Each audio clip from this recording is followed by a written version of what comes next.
during a time when women were not, and I don't know if it's only in the past, it's today, still didn't have the status that they have now, the education, opportunities, and blah, blah, blah. Um, His Imperial Majesty, when he ascended to the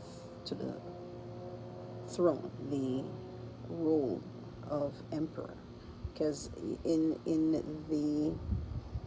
the tradition of the Ethiopians in terms of the monarchy, they sort of ascend like the military. They move up in ranks.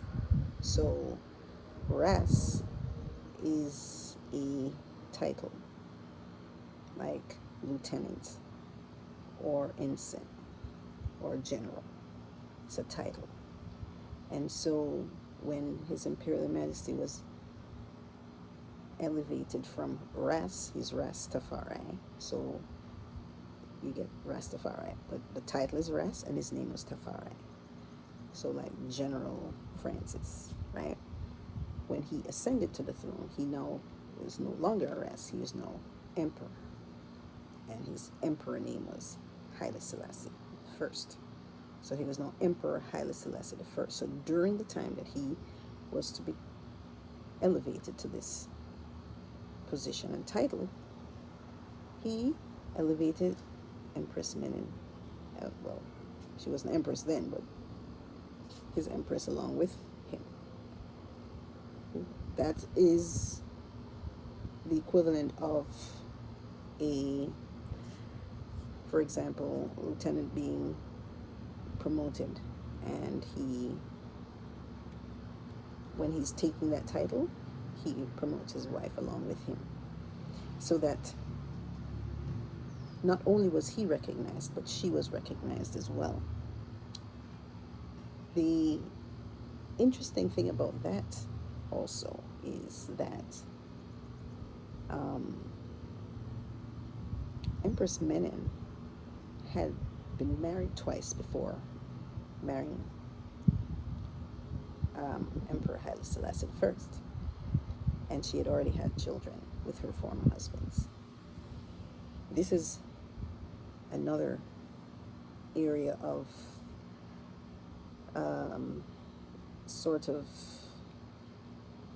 a deviation from the norm that His Majesty did to take this action. It was pretty radical during that time. He was breaking from the norm, breaking from the tradition. And one of the messages I think Empress Menen wanted to communicate during her time here in this incarnation was they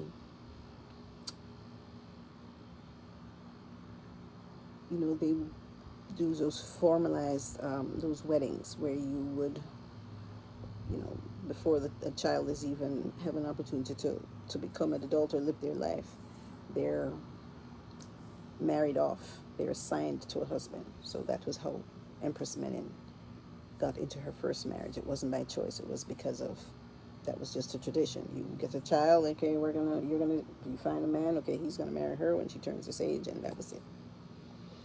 So she wanted to end that sort of thing. And I'm not sure at what age that happened. But that brings us back to the whole pedophilia conversation again.